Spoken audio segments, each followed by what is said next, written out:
Hello, this will be your discussion on Guillain-Barre syndrome. Now, for us to remember and understand Guillain-Barre syndrome, it is wise for you to remember that this syndrome would involve demyelination of your peripheral nervous system. Again, the keywords are demyelination of your peripheral nervous system.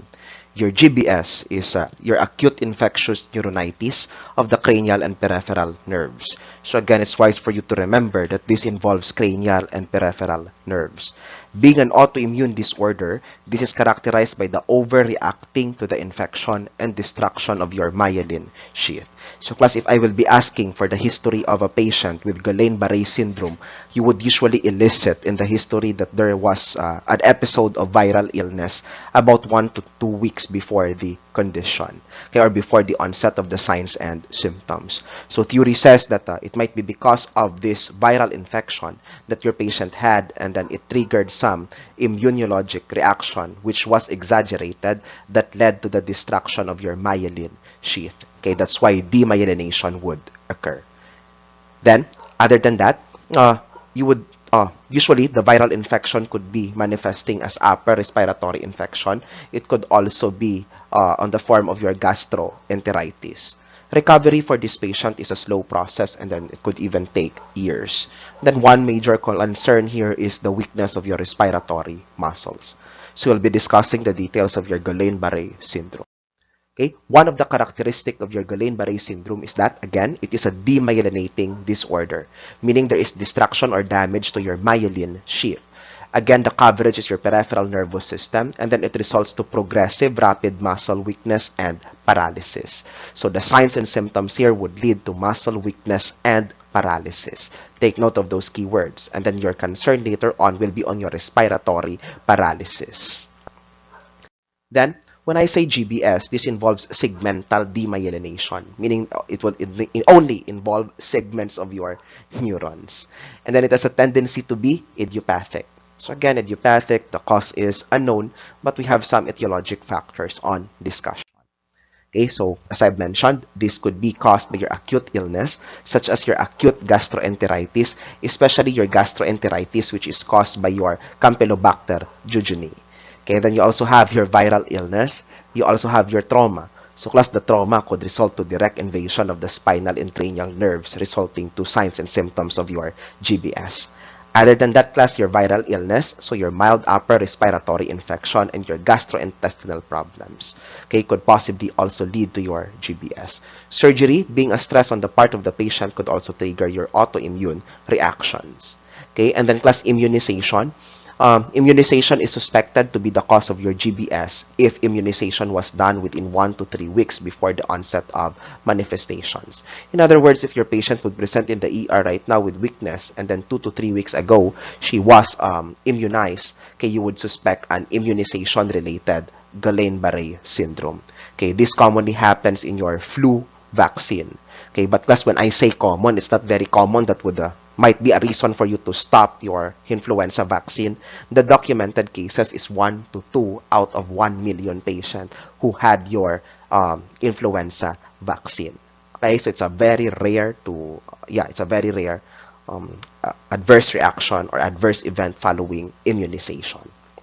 Now, other etiology, when I talk about pathogens, so these are the other pathogens that would trigger for your Guillain-Barre syndrome. One, you have your cytomegalovirus. Then you also have your Epstein-Barr virus. Recall Epstein-Barr is the one associated with your Burkitt's lymphoma. Then you also have your Mycoplasma pneumoniae. Among the 5 here on the list, your Mycoplasma pneumoniae is the only bacteria.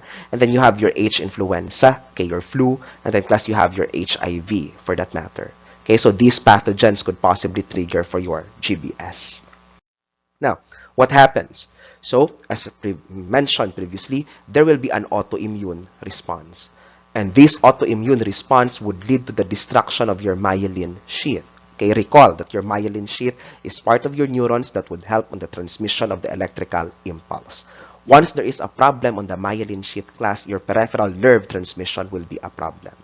Added to that, since we are talking about autoimmune response, there is influx of your macrophages. Recall that your macrophages is part of your white blood cells, and there are immune-mediated agents. These immune-mediated agents class are attacking your myelin sheath. leading towards the inflammation, destruction, and even poor conduction of nerve impulses in your myelin sheath, okay, and your entire neuron. And then that would result to the signs and symptoms, which is sudden muscle weakness and then loss of reflex response. Okay, so basically, the main problem of our patient with GBS is demyelination of your neurons. And then, it's your motor neurons which are primarily involved. That's why your patient is manifesting with weakness and paralysis. Now, there are four different kinds of GBS class, or there are four clinical variants of your GBS. So one is your ascending GBS. As the term would imply, ascending. So meaning class, it would start from the bottom going up, obviously. Okay, so if you would notice the signs and symptoms, the weakness is starting on the leg. Okay, there is pain beginning from the lower extremities and then it will progress upward. It may also affect the cranial nerve, and then your patient would manifest with ascending flaccidity and weakness. Okay, it might be mild paresis to total quadriplegia. There may be some degree of respiratory compromise and then absent deep tendon reflexes in your paralyzed limbs. Okay, so class, take note, even your deep tendon reflexes will not be present on the legs that are already affected. Okay, so the common presentation I can see in the clinical setting is your ascending Guillain-Barre syndrome. So you are not worried yet if your patient may be having the problem in the lower extremities. But take note, class, it would take minutes to hours, okay, for the GBS class to progress going towards your respiratory muscles. And once it would reach your respiratory muscles, you are already worried of your respiratory arrest. So patient is not able to breathe. Okay, so take note, ascending flaccidity or weakness would evolve over hours. There are cases, class, that it would evolve to several days. Next, you have your pure motor GBS. So class, your pure motor, GBS, is just identical with your ascending. However, class, there is no sensory manifestations. In other words, there is no presence of pain in this patient. However, your patient would have signs and symptoms of weakness. Okay, so we don't have any sensory related problem here. Next, you have your descending GBS. So class, in your descending GBS, there are also motor deficits and then sensory deficits. So the motor deficits, class, in your descending GBS would initially include the weakness in the cranial nerves and then weakness that progress downwards. Then you will have the weakness of the muscles of your jaw, including already your sternocleidomastoid, the muscle of your tongue, pharynx, and larynx. So class, take note that your larynx is part of your airway. So once I will have problem with the weakness of the larynx, okay, it will be already alarming on the part of respiratory arrest or respiratory failure. The class, sensory deficits, of course, since this is descending, it would start first on the hands before going to your feet. Other than that, okay, so class, your patient with descending GBS would also have decreased or absent DTRs, okay, or deep tendon reflexes. Now, since this is descending, okay, if it's starting at the cranial nerves, okay, take note that there is rapid respiratory involvement. Okay, so how would we be able to detect for your respiratory involvement? You would notice that the patient may be breathless or they are catching their breath when they are talking to you. Okay, they may be there may be shallow respiration, difficulty of breathing, and then decreased tidal volume. So take note that your tidal volume could be measured, class, using your pulmonary function test. And then you would also have ophthalmoplegia. Okay, class, as the term implies, ophthalmo, that would involve your eyes, and then plegia will be your paralysis. So because of that, this is related to the effect of your condition, okay, towards the muscles of your eyes. Okay, so your eyes is unable to move. There is diplopia. So class, diplopia is double vision. And then there could be functional blindness. In other words, there is blindness because your patient could not see or could not perform scanning of the environment. So the tendency is that the patient is so focused on one single view, okay, functional blindness. Next, you have your Miller-Fisher variant. So class, your Miller-Fisher variant is a variant of your GBS. Your Miller-Fisher variant is characterized by a triad of symptoms or triad of manifestations. Okay, so class, the triad of manifestations is your OAS. O, ophthalmoplegia. Then you have your areflexia. When I say areflexia, of course, absence of your reflexes.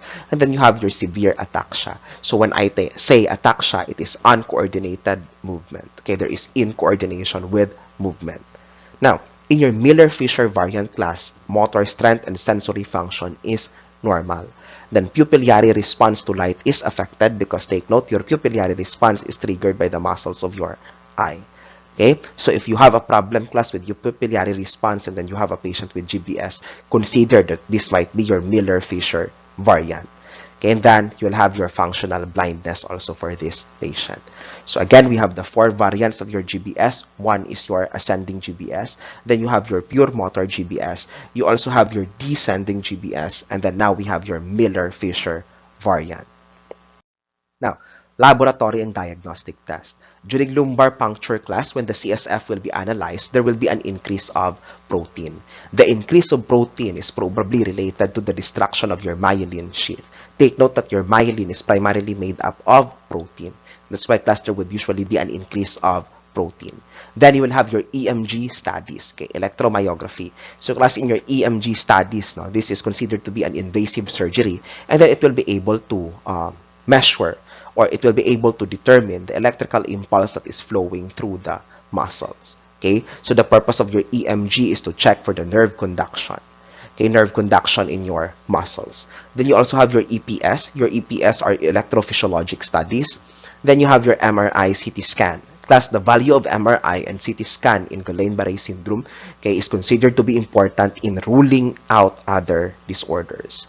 Okay, it would help out to rule out other disorders that may cause the weakness, paralysis of your patient. Okay, your PFT, recall that PFT is your pulmonary function test. Okay, so you have your pulmonary function test, which would measure the tidal volume, okay, which should measure the total lung capacity, and then your forced expiratory volume, and then other parameters. So class, we are doing your PFTs, okay, and the purpose of your PFTs is to monitor for the presence of your respiratory involvement already. Okay, then you have your ABG. So class, you have your ABG, arterial blood gas. Now try to think, okay, what could be the common ABG imbalance for a patient with, okay, Guillain-Barre syndrome. This presentation shows to you an electromyography. So recall that your electromyography is an invasive procedure because that would involve insertion of the needles, okay, towards your muscles, and then it will be able to detect the electrical impulses of your muscles.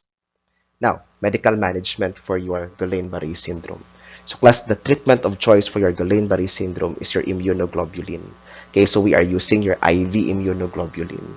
Okay, and then class, we also use your high-dose steroids. Your high-dose steroids is recommended during the acute phase of illness. And then other than that, we are using your immunosuppressive agents. So when I say immunosuppressive agents, recall that one of the main causes of this disorder is an autoimmune response. So we are using immunosuppressive agents with the hope that the autoimmune response would be halted. So in that case, class, one of the example is your azathioprine, and then you also have your cyclophosphamide or your cytoxan. Then, medical management still, you have your antibiotics in case class of the presence of urinary tract infection, because recall that your bladder is also a muscle. So with the weakness class of your bladder, one of the possibilities that there will be reflux of urine. Okay, and because of that reflux of urine class, an ascending urinary tract infection may be suspected. Then your morphine. Okay, your morphine is given if there is persistence of muscle pain. And then you also have your anticoagulant therapy. Take note, class, that your patient would have signs and symptoms of weakness and paralysis. So because of this, your patient would be at risk for, okay, deep vein thrombosis. Because of that risk class for deep vein thrombosis, you are using your anticoagulant therapy. So your anticoagulant therapy is intended to prevent thromboembolic complications. Okay, in other words, it would prevent thrombus formation, and then it would also prevent class being transformed or transforming the thrombus to an emboli, okay, which would raise your patient to myocardial infarction and even your stroke. And then your patient, if your patient is hypotensive, your vasopressors may be given. And then class, your beta blockers are given for the presence of hypertension. On the other hand, your atropine sulfate is given for bradycardia. So recall that your atropine sulfate is a sympathetic medication class. So being a sympathetic medication, its effect is that it will increase the heart rate of your patient. Okay, so for that reason, it is recommended among your patients with bradycardia. Then, again, your beta blocker, your olols, are given for those patients with hypertension, okay, or increase in blood pressure. Now, there are surgeries that could be done, class, okay, for your patient with GBS. Remember, our main problem in GBS is the presence of your weakness and paralysis. So in this case, class, weakness and paralysis of your upper respiratory tract. Okay, so in this weakness or paralysis, one thing that we can do is your tracheostomy. Okay, your tracheostomy is done for long-term ventilation of your patients. Okay, class, you see your endotracheal tube or your mechanical ventilation via your endotracheal tube could only be good up to 2 weeks of therapy. Okay, beyond that, class, you would anticipate the need for your tracheostomy. So notice that your tracheostomy, class, would be inserted to your trachea, okay, as shown in the picture, and then that would be already directed towards your airway. So again, this is for long-term, okay, usage of your artificial airway access. So class, your tracheostomy may also be attached to your ventilator.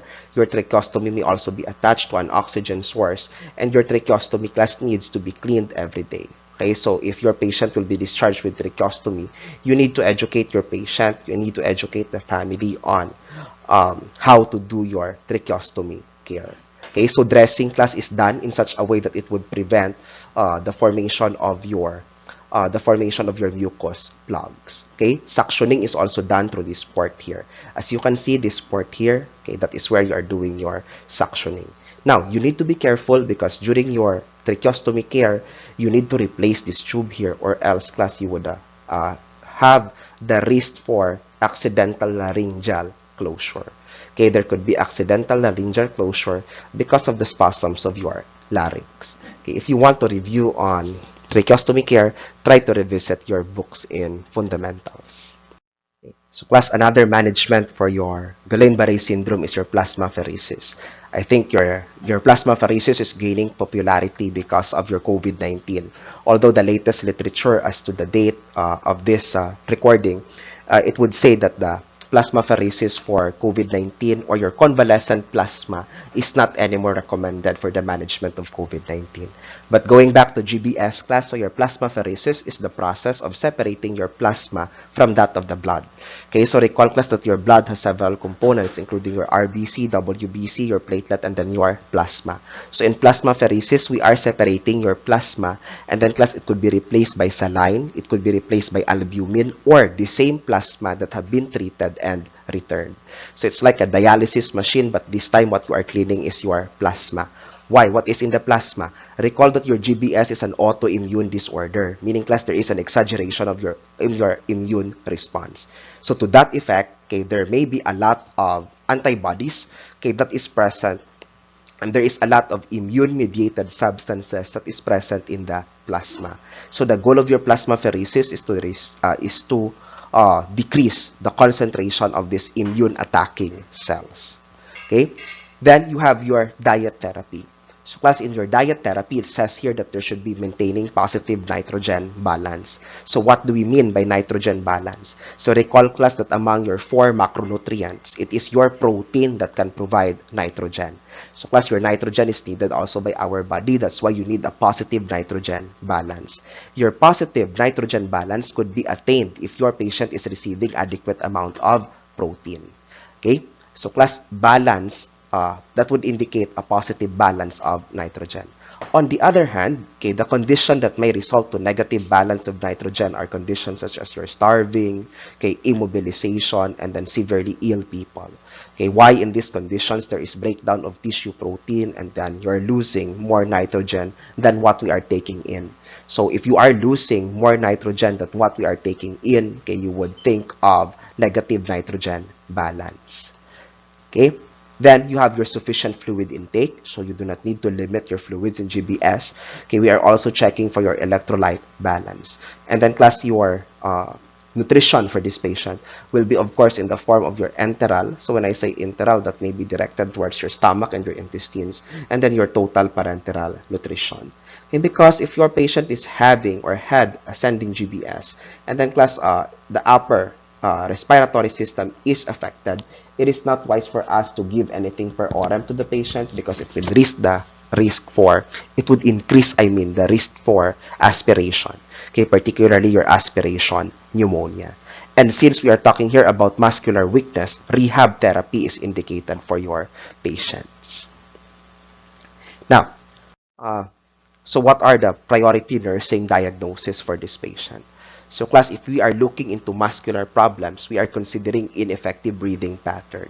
Okay, but your patient may also have ineffective airway clearance. The ineffective airway clearance is related to the inability of the patient to clear out or cough out secretions. Because recall, there is paralysis already of your upper muscles or your respiratory muscles. Okay, then you have ineffective breathing pattern, impaired gas exchange. So your impaired gas exchange would usually be supported by your ABG results. Okay, then you have your acute pain and impaired physical mobility. Now class, immobility is one of the problem in your patient with GBS. It's just like you are dealing with a patient who have had stroke. Okay, so in this case class, you need to address the complications of immobility. One class is your deep vein thrombosis. So recalling our discussion in stroke, once your patient has a risk for deep vein thrombosis, you need to administer anticoagulants to your patient. You may also have class your anti-embolic stockings given to your patient, or I mean worn by your patient. So class anti-embolic stockings again, 23 hours, okay, in a day, and then class 1 hour off. And then you'll also take note that you are increasing the risk for pulmonary embolism.